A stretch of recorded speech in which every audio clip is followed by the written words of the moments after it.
Welcome to Engaging Culture, a podcast presented by Bridgeway Christian Church. I'm Brian Kiley. Today, my co-host Pastor Lance Hahn and I will be deciphering the news in what we hope will become a recurring theme here on the Engaging Culture podcast. We are just going to look through a whole bunch of stories in the news, give some comments, talk about why they matter, why they're important, why we should be paying attention to them, and what we can learn from them. All of that on this episode of Engaging Culture.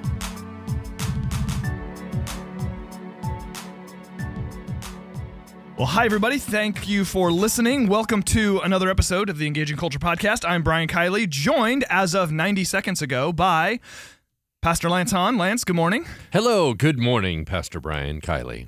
So normally we're here about 20 minutes early for an episode. Yeah. This Not time today. It was more like 20 seconds. But hey, we're here and we're rolling. We're rolling. And yeah. And it's Easter week. How you feeling? This is a big week in our world. Yeah, I think that I think that what Pastor Brian Hopper referred to it as the Christian Super Bowl. The Christian Super Bowl. Yeah, so we got a lot coming up, and we were just actually going over my message yesterday where I think you judged me rather severely, and we're not encouraging. No, that's You're not right. true. That is actually not true. Is that you how guys... you interpret the, hey, this is great? Yeah. What do I have to do? We got a chance to look through the material, and I think that we're very excited about everything coming up this weekend, excited about all the creative elements that are going on. I can tell you this, that it's not a normal service. Nope. I was just in our worship center this morning, and even it does not look normal. Let's put it that way. I know. We have all kinds of stuff planned, and there's everything from just the power of God's love and the Word to creativity and allowing the Holy Spirit to move, and prayer and connection, and people getting saved. And so it is kind of over-the-top exciting for me. Yep. So I'm looking forward to it. Yep, me too. It's going to be a great weekend. If you're listening to this before Easter weekend and you're in town, hope that you'll join us for one of our 5 services.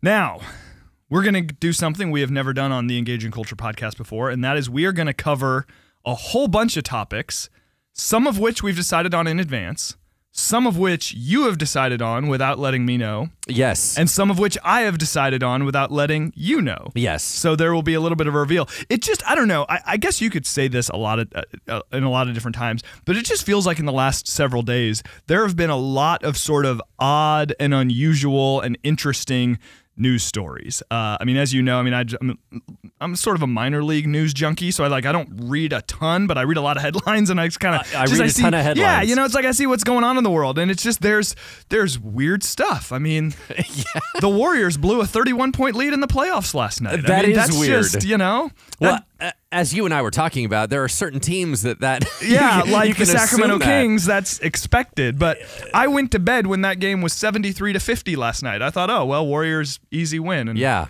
Why bother watching it? Yeah, oh, wait. Exactly. They lost. Crazy. Anyway, that's just one small sign of just all the sort of odd and interesting things going on in the news right now. So let's just start with a few topics that we discussed briefly in advance that we want to go through. And the first is an Instagram account that is relatively new, that is stirring up all sorts of controversy. Which, had you heard of this before I mentioned it to you? Not at all. Okay. And I know nothing other than what you shared with me. Okay, so this Instagram account is called Preachers in Sneakers. So it's Preachers, letter N, Sneakers. And what it is the person behind it has remained anonymous, probably wisely. And what he does is he has taken pictures from prominent pastors' own Instagram accounts, and then he creates these posts where half the shot is the picture of the pastor, and then half the shot is a screenshot of the shoes that the individual is wearing, along with how much the shoes cost. And in some cases, these shoes cost more than I knew you could pay for a pair of sneakers. Yeah, not even just like fancy looking shoes. Like I'm just not, like, I like shoes, but like they're not something I spend a lot of money on. So the idea of paying attention to the like aftermarket or secondary market for sneakers where you pay $3,000 for a pair of Nikes, like I did not know that existed. Yeah, I'm not a big shoe guy. Yeah. I think currently I frequent DSW. There you go. I think that I don't know necessarily how much is Payless, but I'm just pointing it out. Really high quality. Really high quality. Every once in a while, I would go to a place that has good shoes and decent shoes. But for me, that like maxes out around $70. Yeah, that feels like a lot for a pair of shoes in my world as well. So as you can imagine, this Instagram account, which again, the person behind it has remained anonymous. I'm wondering if they've decided to abandon the project already because it's been silent for the last couple of days.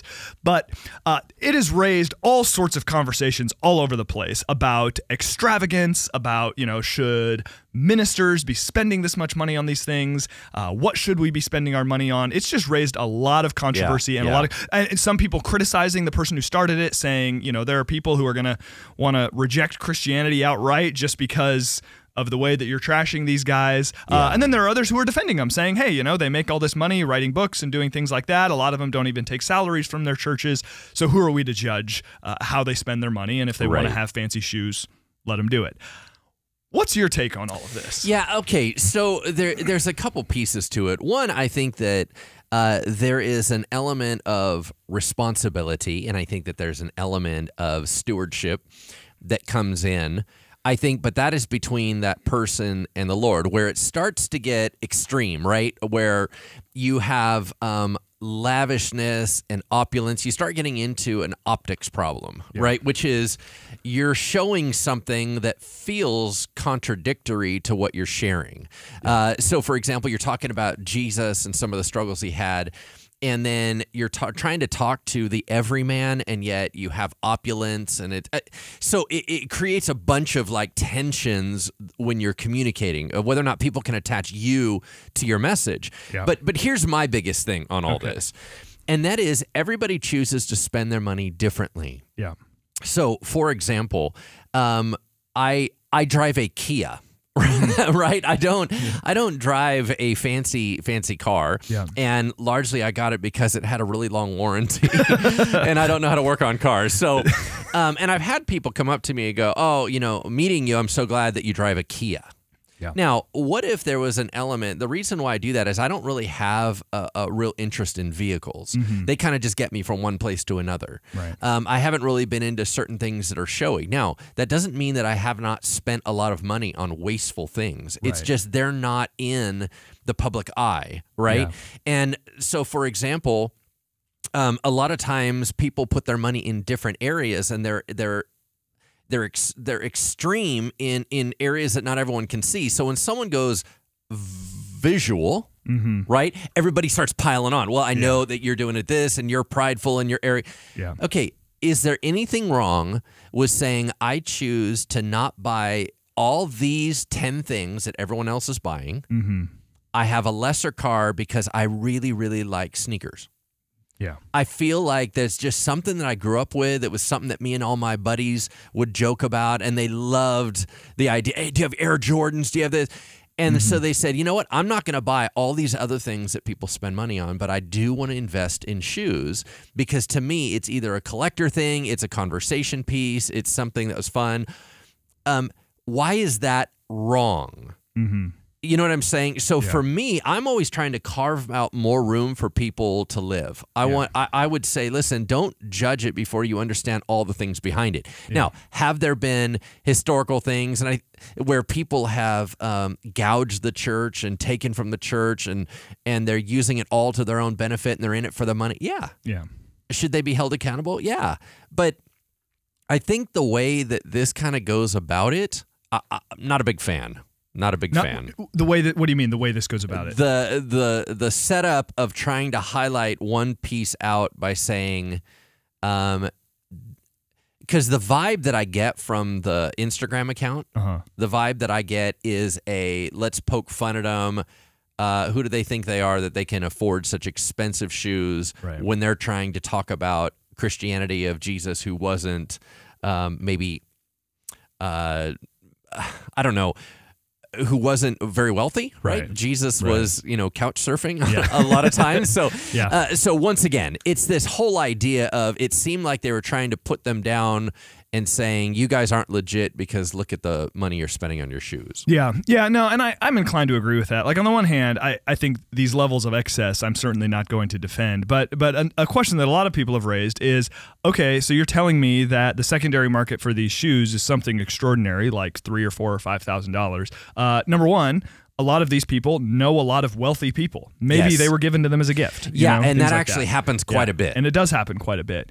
And it is sort of interesting, Lance, use your car example, so I'll share a funny story that I've already told you. It's so funny how you have to sort of manage appearances sometimes. So I was in a situation recently where I was going to switch cars with my in-laws. Yes. And my plan was I was going to switch cars and take their Jeep, which is a perfectly acceptable car for a pastor to drive. Right. But at the last minute, it was determined that their Jeep was unavailable, so I was going to take my father-in-law's Mercedes Coupe. Yep. Now, here's the funny thing about the Mercedes Coupe. It's several years old. It has like 70,000 miles on it. Yeah. Honestly, like if you were to sell it right now, it's probably worth less than my 2014 Subaru that I drive. Like, totally. Factually speaking, it's not like an extravagantly nice car, but it is still a Mercedes Coupe. And I'm having to take this car, and then it was a weekend, so I was going to have to drive to church. And I'm like, I'm just not driving to church in a Mercedes Coupe. So I literally drove out of my way to drive to my house, dropped that car off, and then drove my 2009 Corolla into the church. Just because of this sense of you just have to be conscious of the appearance and what you're projecting, which is an oddity in itself. Well, I in one sense, I think it's okay to be held accountable, and it's okay for people to say, wow, I'm really, really struggling here. The church, are you showing off your wealth while I'm struggling? Right. That's a fair question. Sure. Or is the church paying you too much or whatever? Because I know all the backside of all that, I understand the finances of a church and all that stuff. Obviously, I don't wrestle with any of that because I'm like, listen, I get it. I understand how it all works. But the fact that you had to switch cars, I smirked at you when you told the story because I was going, come on, Brian, you can, please don't go out of your way just to do that. But I mean, I've had times where, I used to buy, this is back when these jeans were in style, so please don't judge me, Lance everybody. is about to date himself right now. I'm about to date myself. So I used to buy my jeans almost exclusively from a place called Buckle. Okay. And it's in the mall, and it's a higher, it's not super high priced, but it's a higher priced place. Yeah. Now, here's what's interesting about it. The reason I bought my jeans there is because I'm 6'3". And they were the only ones that had the long size for me. It wasn't that I had to have Buckle jeans. It's that I could not buy them at all the other locations because the style at the time was that they needed to be a little longer, and I couldn't find any.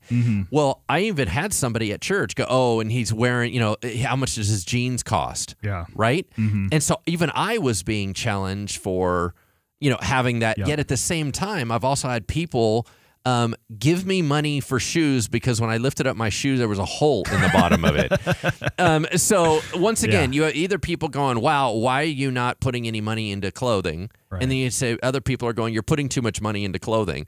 It's that constant, I have a judgment about everything a pastor does because they're supposed to be an embodiment of Christianity. Does it represent rightly? Yeah.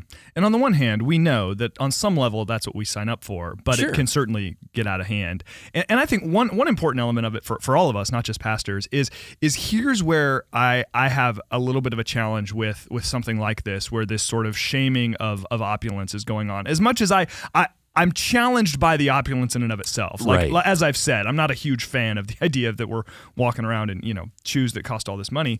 But I think the challenge can be for those of us who don't have shoes like that, or that don't have a car like that, or don't have a house like that we might then look at those sorts of people and say, oh, well, they've got all this money and look at what they're spending it on.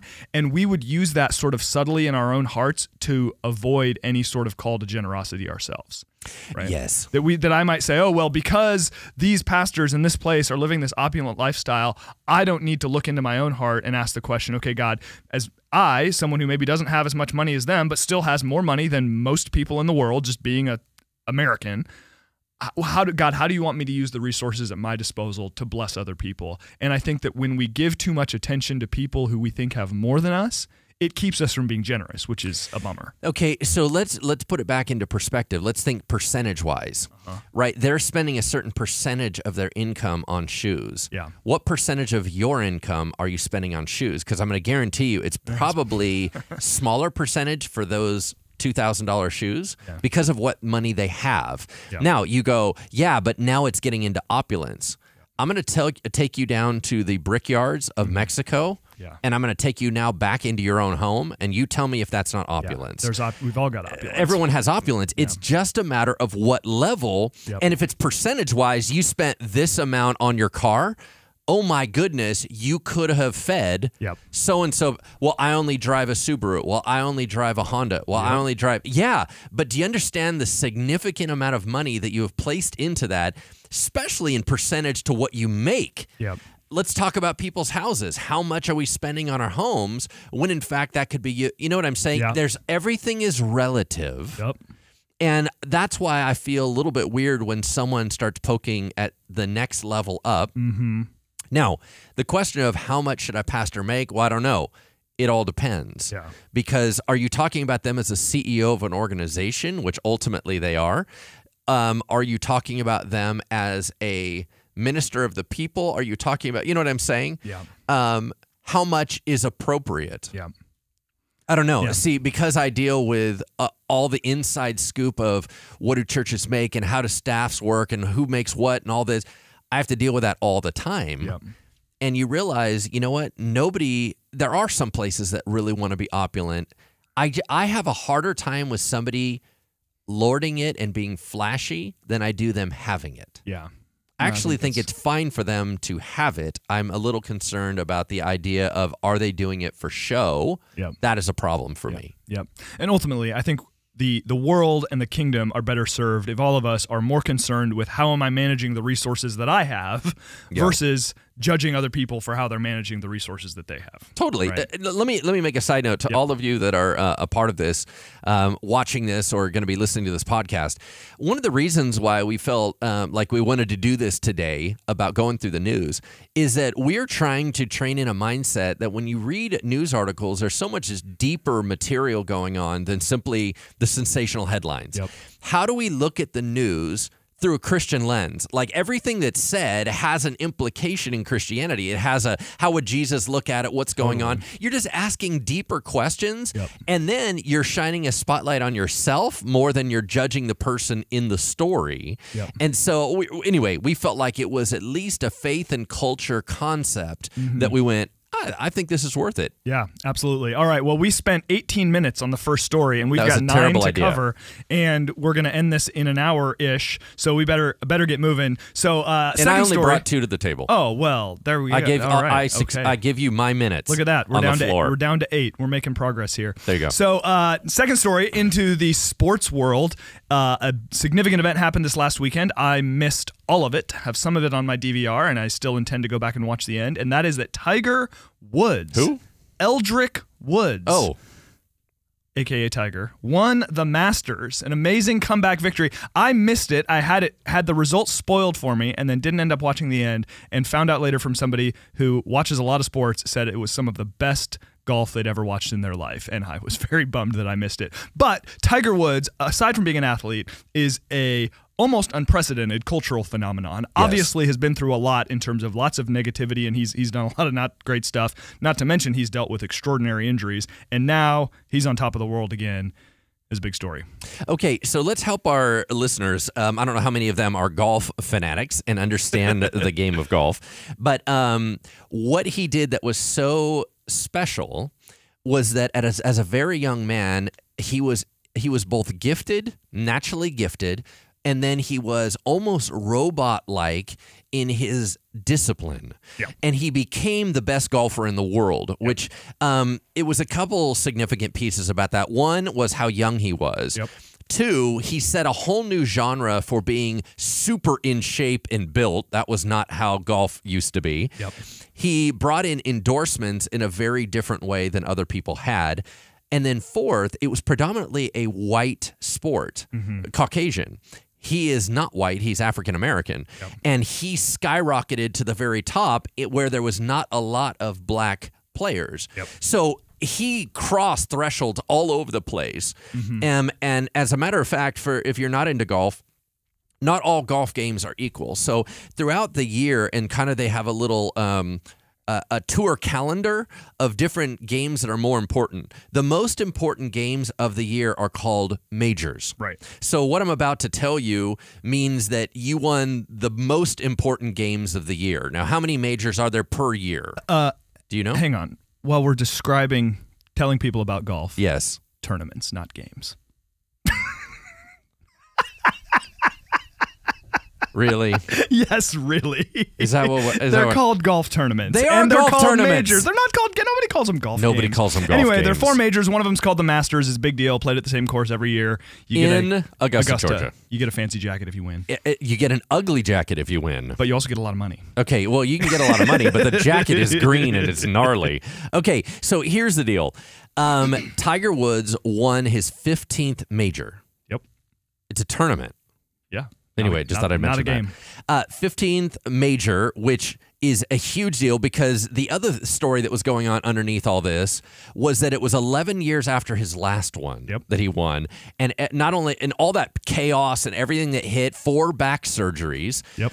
Everyone said not only will he maybe not come back or ever be a good player, but he will never, and they were very clear on this, he will never win another major. So when he won the major, which is a tournament, when he won the major in Augusta, Georgia, then it was a huge deal, right? Okay, the other side note stat was that it was 22 years from his first career win to his most recent win. And then, of course, he had a career before that. So he's had a very, very long career, and he's not a very old man. No. So, but once again, he was in such extraordinary pain. I was listening to one of his buddies interviewed the other day, and he was saying that when he went to go pick him up during the time he was having back surgeries, he had to carry him to help him walk just to go pick up his kids from school. Yeah. So when you start talking about someone that cannot move, and then you go, they won at the highest level of a sport that is physical and demanding. Now, it's not football.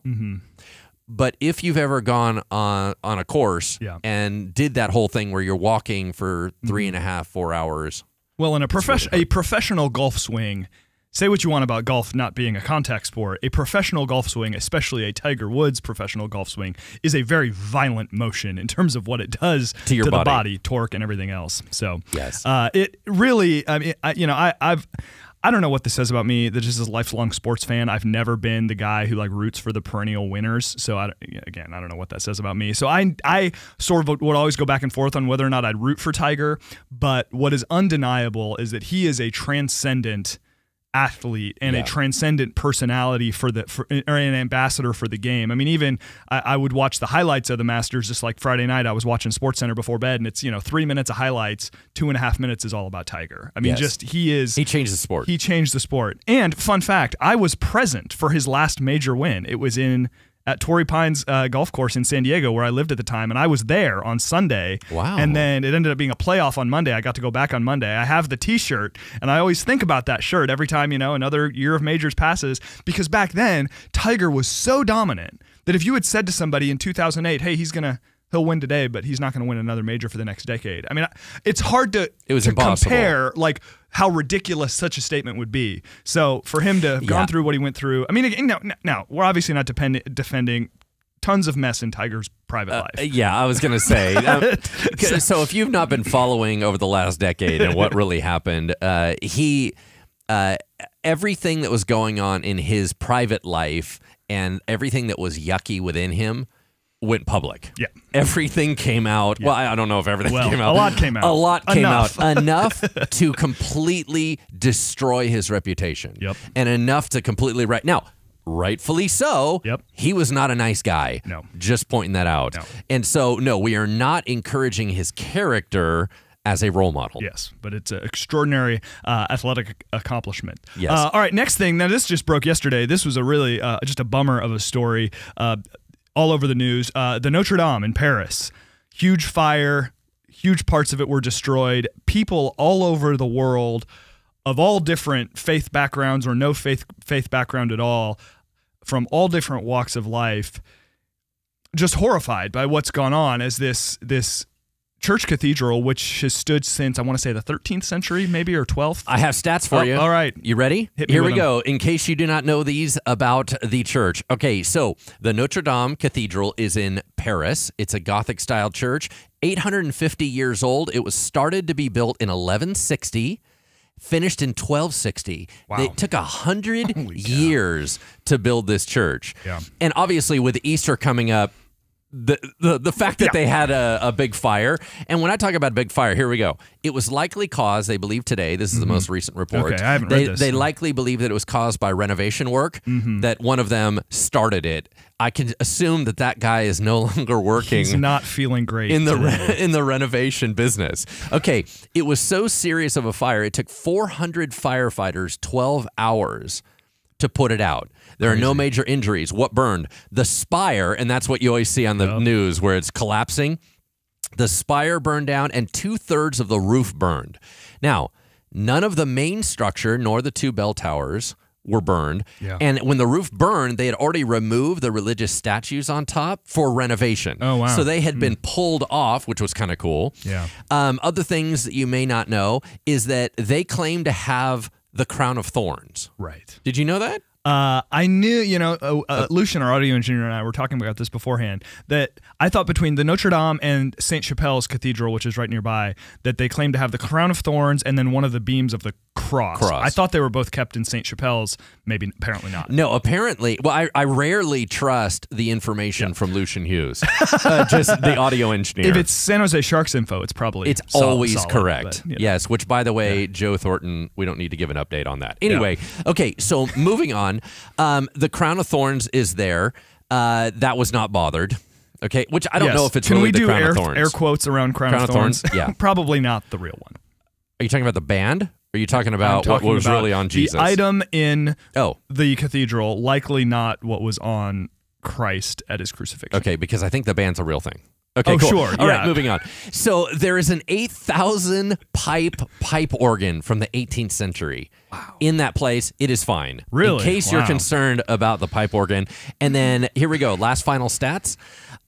Emperor Napoleon had his coronation there. Wow. How weird is that? It existed through the French Revolution, through Nazi occupation. It is one of the most oldest, most important Catholic sites. Yeah. It means everything to Paris. And Quasimodo hung out there. I don't think that's a real thing, but that's okay. Finally, 2 men have stepped up to help in the rebuilding effort. One is named Pinot. The other one is named Arno. And one pledged $113 million. The other pledged $226 million. So you gotta think that'll cover it. If you would like to join them by sending your $5 right now to the Rebuild the Notre Dame, you can do that. Yeah. There you go. Those are your stats. Have you ever been to the Notre Dame? Never have. Never been to Paris. I've been to France. Never been to Paris. Huh. Yeah. It's I had the chance to go to Paris in 2005 and got to travel around Europe a fair amount. And of all the cities I went to, Paris was by far my favorite. I thought it was absolutely extraordinary. And I have a very clear memory, even though it was now 14 years ago, of standing in sort of the area outside the Notre Dame and then walking in. And I'd been to a few different cathedrals in Europe at the time. And you walk in there and it defies description. It is extraordinary. And I feel this way about a few of the different cathedrals I saw over there. But these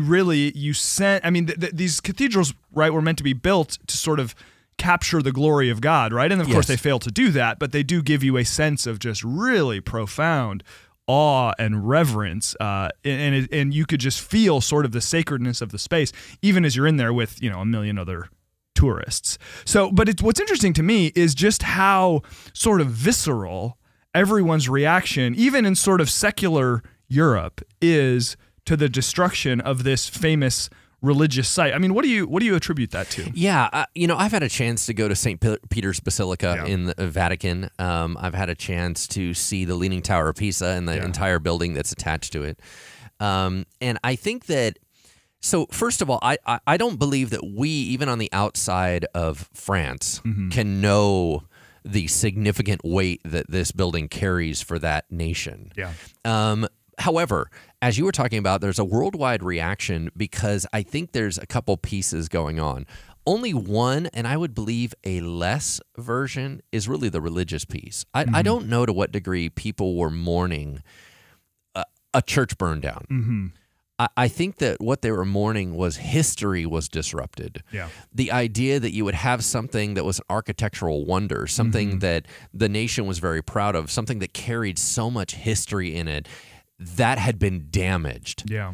I remember when ISIS was doing some movements over in the Middle East, and they were rocketing some of things like Petra and, all these famous things, and they were blowing them up. And I remember this sick feeling in my gut of going, you just ruined either hundreds or thousands of years of history with a rocket.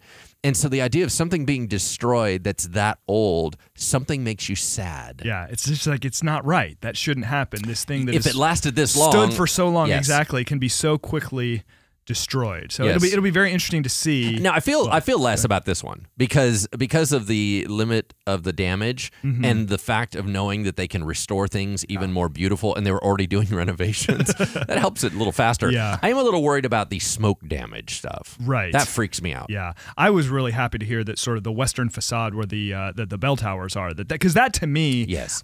Now different people have different parts of like with a lot of famous things, you have different parts you really identify with. Oh, I think of the Grand Canyon, I think of this spot, or I think of, this aspect of the Statue of Liberty or whatever. I think a lot of people, certainly myself included, think of those two towers on the West End as like, that's the Notre Dame. So and to hear they're untouched. Yeah, to hear that those will be okay was all right. But it was interesting just how really, for France, obviously profound, but then even just for the I mean, I was in multiple conversations about it yesterday, people were just bringing it up all over the place about, man, what a bummer. So it's great to see that money is going to be put to rebuild, and it'll be interesting to see what happens.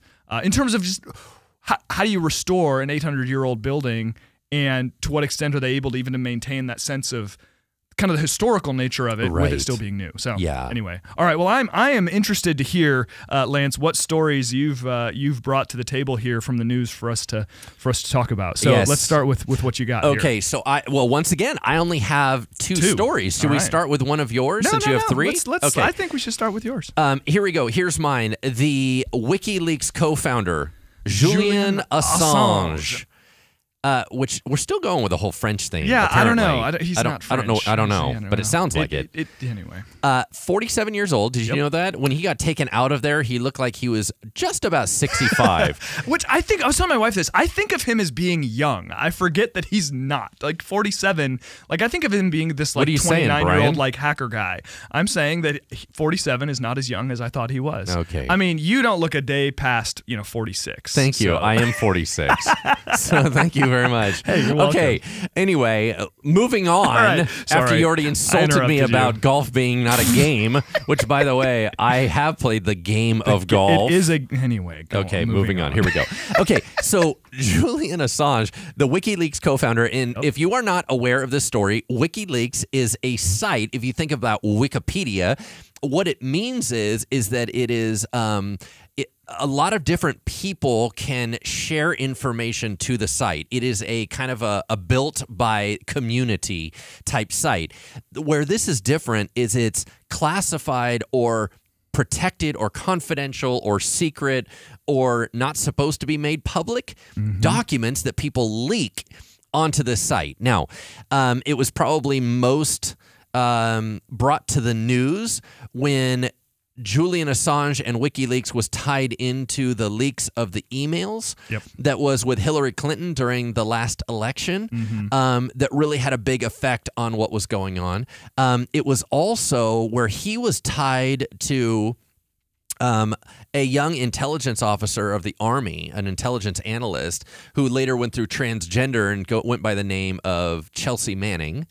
But that officer, they worked together to be one of the largest intelligence leaks of all time of the U.S., right? So a bunch of stuff went out. And the more they know about that is that he actually worked with Manning, and they cracked codes and they pulled stuff out. It wasn't that they had it all and leaked it. They even went and got more and then leaked it. So anyway, the big story is that he was kicked out of the Ecuadorian embassy in London. Now, once again, if you're not familiar with what an embassy is, an embassy in any city is actually considered territory of another nation. So if you go into a United States embassy in another country, it is U.S. soil. Right. So all the rules apply in there. So he went in, and in order to avoid extradition, so he was charged in 2010. He was already ticking people off. Yep. He was charged in 2010 on rape and molestation charges with 2 women that said that they had interactions with him. It started as consensual, did not end up as consensual. He was going to be extradited to Sweden. So in 2010, he had the accusation. It went to court. He was going to get extradited. He panicked, ran into the Ecuadorian embassy that has a no extradition treaty, and they said, we are not going to send you away. He's now on Ecuadorian soil, but he's actually lived there ever since. For 7 years, he's been in the embassy. Okay, that's just weird. What a life. So that's super, super weird. Yep. Well, then... in 2017, president of Ecuador, a new guy came into power named Moreno. And he came into power, and everybody, they were like, yeah, we back him up. We back him up. We want free speech. We don't want anything to happen to this. It's going to ruin it. He has the right to do all this. And then he posted stuff about the Ecuadorian president. Which... like, I don't want to tell him how to live his life, but that just doesn't feel like a smart... It was a really poor decision. Talk about biting the hand that feeds you. Holy cow. So people don't know what to do with this guy. Is he really a free speech guy, or is he just like a renegade? Yeah. Which, by the way, all the charges against him and everything, no one's quite sure whether or not that is a, hey, we're mad at you, so we're going to make up charges. Right. Or whether or not he's just a bad dude that's running around. But the bottom line is, he's been living in an embassy for 7 years, and then he ends up posting personal confidential information, even pictures of their children of Ecuador, which is a total no-no in a lot of areas, bites the hand that feeds him, so they let British officers in onto their soil, and they took him out. And so now, is he going to go to Sweden? Is he going to be sent to the United States in order to face charges? Because, and he's facing charges of leaking classified information in the United States, right? I mean, he's like beyond these charges you mentioned. I mean, he's in real big trouble in these places. So, passing back to you, you know about this story a little bit. A little bit. Talk to me about your idea of free speech based on what he does, what WikiLeaks, what his existence says. Yeah. What are your thoughts? First of all, I think public opinion of WikiLeaks is a very funny and fickle thing to me, because people either love or hate WikiLeaks depending on what they're leaking, right? It's all the Republicans love WikiLeaks when he's leaking Hillary Clinton emails, but then if he's going to, leak stuff that's compromising to Republicans, now it's like, oh, well, he's a bad guy, we better stop him. And and vice versa with liberals, right? It's like, oh, we look at him violating the privacy of whoever while he's leaking emails, but hey, let's go get the Republican. I mean, it's all just silly. Like, we can't just have a principled approach to what do we think of this guy.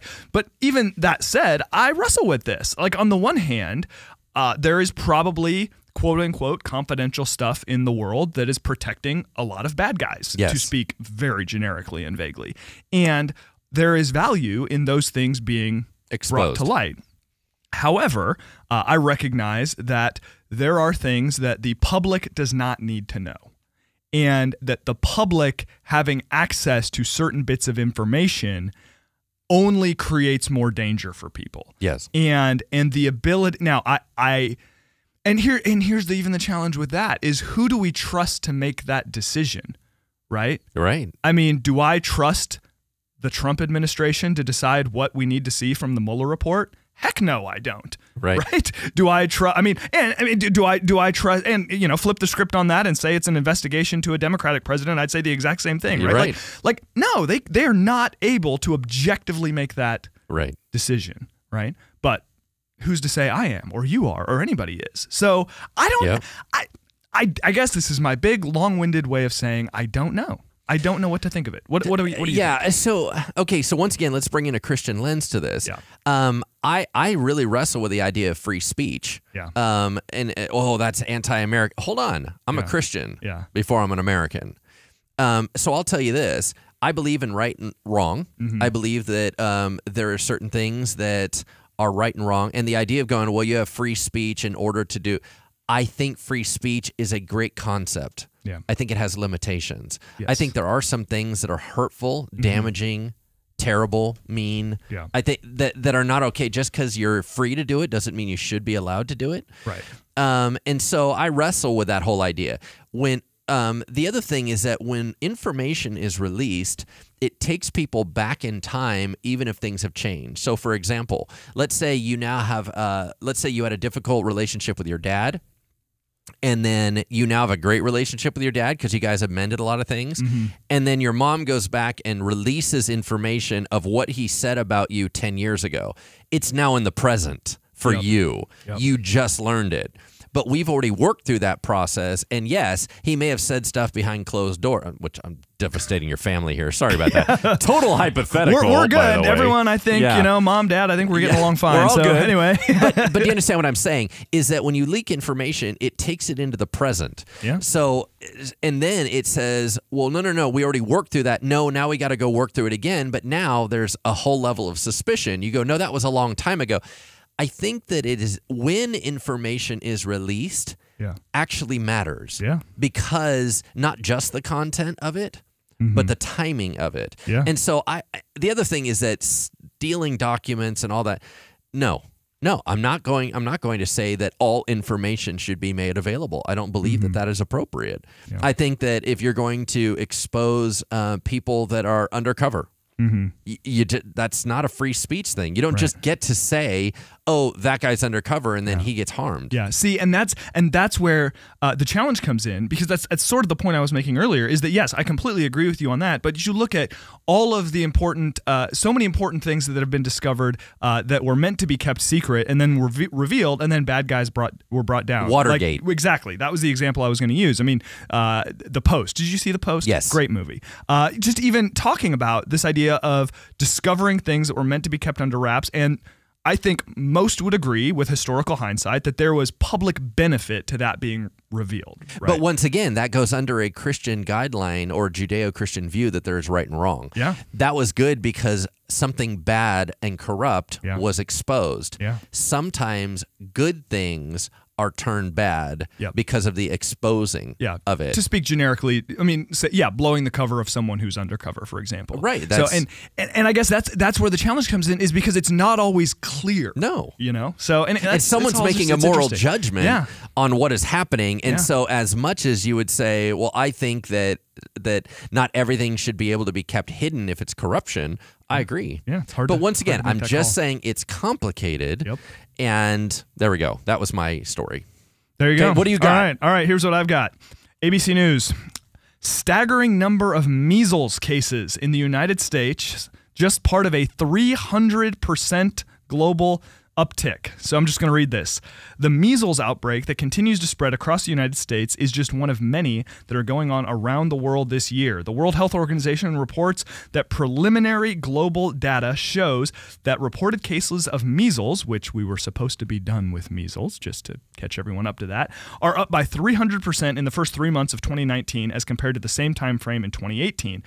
Countries with ongoing outbreaks include, many of them, the organization wrote in a news release, many countries are in the midst of sizable measles outbreaks, with all regions of the world experiencing sustained rises in cases, mostly among young children, and they're experiencing spikes of the disease all over the world, spreading among clusters of unvaccinated individuals all over the place.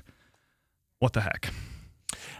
Okay, so if we're done with it, how did we get it back? I think there were isolated cases, and then there are people that are not getting vaccines, and then it's spreading. Right, but yet it's the same thing. If it's going all over the world, it's not just an American problem. Right. Because everyone keeps arguing this whole vaccine, non-vaccine thing here in America. Yeah. It's all over the world. It's not just an American problem. Right. Yeah, and I don't really have a whole lot to say about it other than to say this is the I am all for debating issues where there are multiple reasonable perspectives. I will attract the ire of people for saying this, but it is what it is. Vaccinations work. They just do. And the reason why this is happening is because people are in denial about vaccines working, so they're not vaccinating. And now what we're seeing is a real serious public health issue. And And I mean, and recognize like measles isn't the chicken pox where you're sick for a few weeks and then you're over it. I mean, measles, we tried to read up on this because it's legit. I have not known. Like measles will affect you for the rest of your life. So it is unfortunate to me that sort of an inability to accept what is settled science, and again, actual scientists say this is settled science, is starting to create a significant public health problem. And I fear it is only going to increase. Okay, so here's an interesting side note for our listeners that you and I have varying opinions on a variety of topics. We do. This is one we're polar opposite on. Really? Yep. You're an anti-vax guy? I am. Okay. I'm not. I am not. And so, okay, so once again, the argument is never that vaccinations don't work. Mm-hmm. The question is the amount of them, how close they're put together, at what age they're given, and the damage that is being done while they're being given. Yeah. So there's no question that they work. The measles vaccination works. Nobody's saying it doesn't work. Right. The question is what is the consequence of doing the vaccination? And is the consequence worth what it was? Or is there another way to do it so that it's spread out without having the constant damage to the child immediately, where you can do so? For example, anyone that I've dealt with in the world of vaccinations, no one ever says nobody should get a vaccine for measles or rubella or things like that. Right. Those are actually always where you'd go, of course you would get that. Yes. The question is how close they are together, the impact on the infant. Yes. Because we keep adding to them. Yeah. We are not doing the same vaccinations that we did 50 years ago. Right. We're doing some of them. We just added a whole bunch, and we changed the regimen. Yeah. So the regimen is actually the concern, not so much the vaccine. So Yeah. anyway, there you go. And I think there is, that's a little bit above my pay grade in terms of the science of it, because there are different new vaccinations that take place. But things like the MMR vaccine, like that is not like that's not new. Like nobody disputes that it works. Of course, it is effective and it helps. And because there are all these questions about vaccines in general, people aren't getting these basic vaccinations, and it is, and again, there are significant public health consequences of that, and I guess I just don't understand. I don't know. There are a variety of issues where I don't understand the hesitance to believe sort of settled science, but whatever. Well, the argument is it's not settled. Yeah, well, and, right. Yes. So, water is wet, the earth is round, vaccines work. So that's my perspective on it. Hey, you're allowed to have that perspective. Let's go to your next one. Okay, what do you got? My next one is bizarre. Okay. Because that's me. That a gentleman, 21 years old, named Holden Matthews, was arrested based on burning down 3 churches in Louisiana. Do you know anything about this? I feel like I heard about it, but I don't know a whole lot. Okay, so St. Mary Baptist Church, Greater Union Baptist Church, and Mount Pleasant Baptist Church were all burned down with gasoline and lighters and all that stuff from this young man who it has now been transformed from merely arson to a hate crime. So they were all black churches. Yep. And he was very much into the white movement. Now, here's where things get bizarre, is that he has now recently been tied to the black metal movement of Scandinavia. Now, what is that? Well, this is super, super funny. Okay, the sheer randomness of this story coming out in today's news, which you and I apparently have different news feeds. No, I've seen this guy's picture now that I look it up, but I haven't read the story. So the irony is that I was just listening to a podcast about this exact same black metal story because a brand new more of a movie. Documentaries are actually supposed to be more factual. Right. But there's a movie that just came out, coming out, called Lords of Chaos. Okay. And it is about the early 80s black metal death metal scene, which is a music style, for those of you that are not familiar, that was in the 80s and it carried on through the 90s. Okay. Now, the reason why this matters is because there was a band in England called Venom. Okay. And in 1982, they released their second album called Black Metal.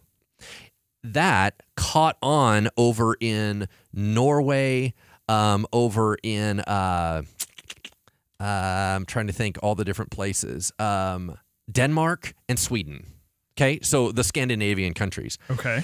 It caught on over there, and they took it to a whole nother level. And what black metal is what you would refer to as satanic heavy metal. Okay. Okay, so it's the pentagrams, it's the upside down crosses, it's the Hail Satan, it's supposed to be the most extreme, dark version of music that's out there. Now, how he got tied into this is that, so way back in the 90s, a band from Sweden called Bathory, they started a movement.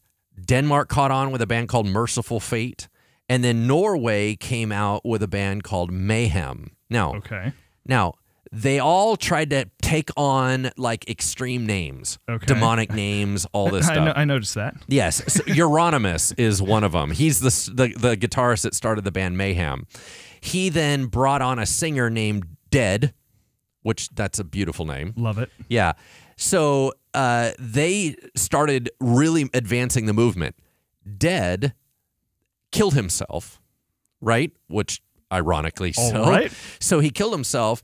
Euronymous, his roommate, decided to go out and get a camera instead of calling the police, went out and got a camera, came back, filmed it, put it on their next album cover of his buddy that had killed himself, and then started a movement that more people joined.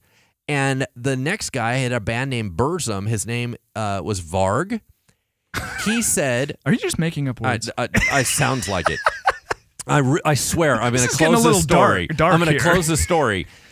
What ended up happening was they were trying to be so extreme that they said, we are anti-church because they've taken away our Norse gods, and they started setting fire to churches all across Scandinavia, and all their followers started burning churches everywhere in the 90s. Wow. And it was all over Norway. And it was such a huge deal. They ended up murdering somebody, and it was this whole outbreak of like, it turned into real life stuff. This is no longer, this is not playing around. Yeah. This is, they're in prison, they're dead. I mean, this is a terrible thing. Yeah.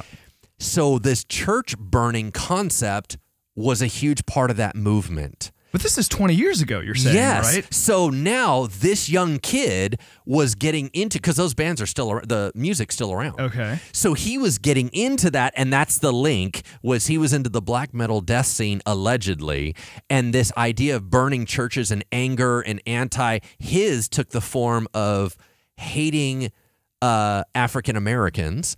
But the idea of burning the churches and all that stuff was tied into that same story. So there you go.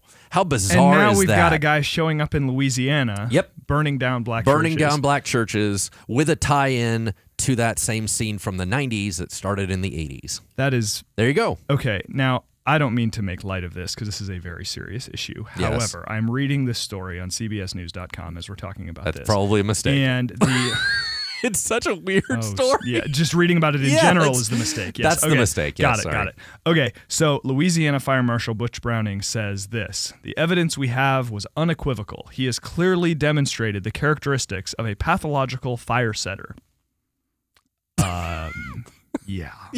He burned down 3 churches. He burned down 3 I don't mean to insult Chief Browning and the work he is doing, but yes, that is very clear. That is very, very clear. And I don't know. There are a lot of different angles on that though. I mean, I think the first place you go when you see angry white person burning down black churches is just straight up racism. Right. Which it sounds like, maybe, I don't know. Yeah, maybe I think that's the heart of it. I mean, but it sounds like from what you're saying with this Norwegian tie-in that it was just this bizarre sort of we need to get rid of churches thing. It is very strange that this movement from a long time ago now is cropping up here. Yeah, and once again, it's hate connecting with hate, and then it's educating evil, right? Yep. It's the idea that I learned someone else did this, I'm going to do it, and it's this whole idea of who are your role models, who are you looking up to, and so once again, you put on a lens and you go, yeah. Now, I was around the heavy metal scene, I was around all this. Yeah. Here's the great irony. Yeah. The band Venom that started all that saw me play our band play in San Francisco and said we should do a heaven and hell tour.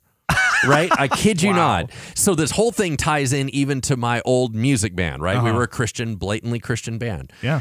But in all that stuff, all the things that you see in heavy metal that look all satanic and everything, it's a gimmick. Yeah. It is, I mean, 90% of all of it is a gimmick. A lot of these, I mean, they basically are playing a character. They're playing when a they're on character, stage, right? Yes. But there's 10% that's not. Yeah. And these people that were involved in that movement and the hate and the horrible things, that was real for them. And this kid tied into that hate concept, and it's still having ramifications today. Crazy. So there you go. Crazy, crazy, crazy. That was my weird story for you. Wow, that is a weird story. Thank you. I have I have a much lighter story. Oh, praise the to Lord. go to next. Yeah. We're gonna lighten this up by going to an area that this is a significant area of struggle for me. I don't know about you, but I found this interesting. Here's the headline. Wake up, people. You're fooling yourself about sleep, study says. Whoa. We're going to talk about sleep here for a second. About to get wild. So this study done by New York University's, I'm going to say this wrong, Langone, maybe, Health School of Medicine. So School of Medicine at NYU has done a lot of study on sleep recently, and they have debunked a lot of what they say are unhealthy assumptions we have about sleep. Now, would you say sleep comes relatively easy for you or not so much? Very much. It does. So you're just like lay Sleep down, is you're very out, easy. and you're good. Okay. See, here's another area where we're polar opposites. I have had a hard time with sleep since I was a very young child, and it's not good. Yes, so, I have a weird history with sleep, but yes, I sleep and I can shut everything down. Man, if only. Even if there's noise and light. Yeah, I wish I was that. So a couple of things they debunked, and we certainly don't need to talk about all of these, is number one, apparently lots of people think that adults need 5 or fewer hours of sleep, that is not true, that can lead to all sorts of health problems, not the least of which are hypertension, cancer, and general irritability. Is that what you're doing, Brian? I am just generally irritable because, and it's interesting. I was listening to a sermon recently on podcast where the guy was talking about rest, and even just the idea of sleep as a spiritual discipline, and rest as a spiritual discipline, it is basically so you're not a jerk. Amen. Is significant. Amen. Anyway, or the idea that your brain and your body can adapt to less sleep, that, I just don't need that much sleep or whatever. No, that's incorrect. That's not true. Or even this, it's healthy to be able to fall asleep anywhere, anytime. They say that that's actually not true. That if you can do that, like fall asleep in a car or whatever, certainly while you're driving, that's not good. Snoring, although annoying, mostly harmless. They say that's probably not true. That chances are, if you're snoring, you got sleep apnea or something bad going on. Some type of block. So that's not good. Drinking alcohol before bed helps you fall asleep.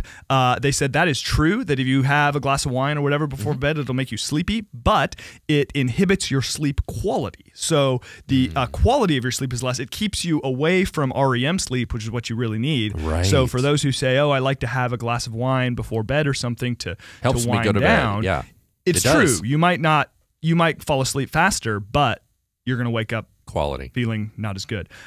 This was interesting to me that they say, here's another myth, that if you're not sleeping, that you should just stay in bed with your eyes closed and keep trying. That they say that's equivalent. I thought this was funny. They likened it to standing on a treadmill and not turning it on and trying to get exercise. They said that if you can't sleep, get up. If you can't sleep, get up, go do something else. Go do some laundry, go do something that does not involve, say, watching a screen with lots of lights or Are they anything married? else. But the authors of the study? Yes. I don't know. Because do they realize how much that will agitate my wife if I get up? And do they know the wrath that may well come upon me if I do get up? I think sometimes it's sheer fear that keeps you laying there and trying again. That if I move, I'm going to wake my spouse. Because even as a child, right, you're not allowed to get up. Yeah. You know, even as a little kid. So I think we've been, you better stay in bed. Conditioned. Try again. Oh, yeah. No, I'm always very careful of that. My wife is she's more like you in that she can fall asleep immediately. But again, I've just, borderline insomniac my whole life. And anytime I have to get up, I'm always like super quiet getting out of the room because I know, rightfully so, I'll hear about it the next day. Yes, don't wake up. Here's the last one that I want to reference. This is another myth. Hitting snooze is great. No need to get up right away. That they say, no, that's actually a huge waste of time. It is bad for your body. You will have very light, low-quality sleep. It won't help. And they recommend doing something that I do, which is putting your alarm clock on the other side of the room so that you have to get up to turn it off. Oh, interesting. Actually, what I do is, here's what I do, is because I wake up earlier than my wife on most days now, is I set my watch, which will vibrate, so it's quiet, and then I set my phone on the other side of the room for 3 minutes later. So it is incentive to make sure I get up before that goes off, because I'll really hear about it if that goes off at, whatever hour I'm waking up. Okay, so that ties into an invention idea we're not going to get into that I had a long time ago with that very same delay. But the one thing that really concerns me is that you wear a watch to bed. Really? Yeah, I think why that's is weird. That's very strange. I don't want you to worry about that. I do. But I do now. Why is that weird? Because you're supposed to go to bed, and if someone is now I'm going to text you at 2 a.m. I just know that your watch is going to vibrate. I can turn off notifications. Do you? So that I don't. Sometimes. But okay, sometimes. Late night texts is not a major issue for me. All I'm pointing out is if one is an insomniac and one is wearing a watch that has information traveling through it, I think that's probably not the wisest decision. That's a fair point. But now how am I going to wake up in the morning without waking up my wife? It's quite the conundrum. I don't know. It is a conundrum. But it is interesting. I think that in our culture today, a lot of times a lack of sleep is sort of glorified. Like, I only got 3 hours of sleep last night and all that. Sort of like in the same way we glorify busyness. Yes. And same I think thing. it is helpful. And man, I need this message more than anyone, because I often involuntarily don't sleep nearly enough and end up drinking a gallon of coffee in the morning. Is just the idea of recognizing that actually sleep is a big deal. And it's also, what's interesting is there has been a bit of a pushback now. I'm struggling to come up with names, but I know some significant household name type figures are coming out with, talking about how, sleeping 8-9 hours a night is a big part of my, part of who I am and part of my success, or I take a nap in the afternoon or whatever.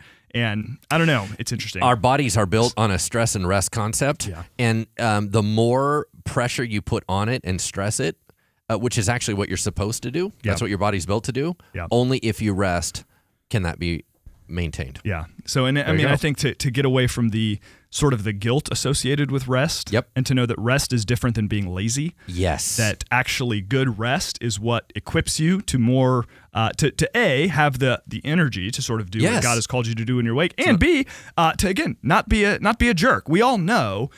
We all know when we're short and when we're ornery and all of that, and it tends to be connected to not getting. It really affects me. Not getting enough. Oh yeah, me too. And it affects my decision making and my hope and my joy level and my confidence. Yeah. If I do not have good nights of sleep, I feel like things are very, very difficult. Yeah.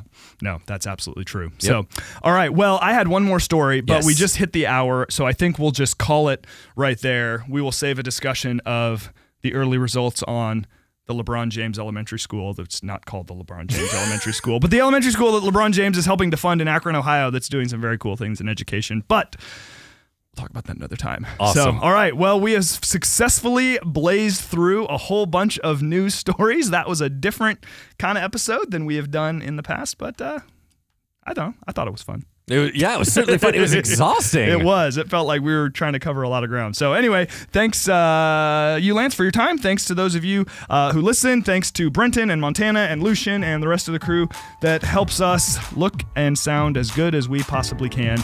We appreciate you guys very much. Thanks again for those of you listening. Have an amazing Easter weekend. Hope to see you here if you are in the Roseville area. We'll see you again in a couple weeks for another episode of Engaging Culture. Thank you for listening to Engaging Culture, a podcast by Bridgeway Christian Church.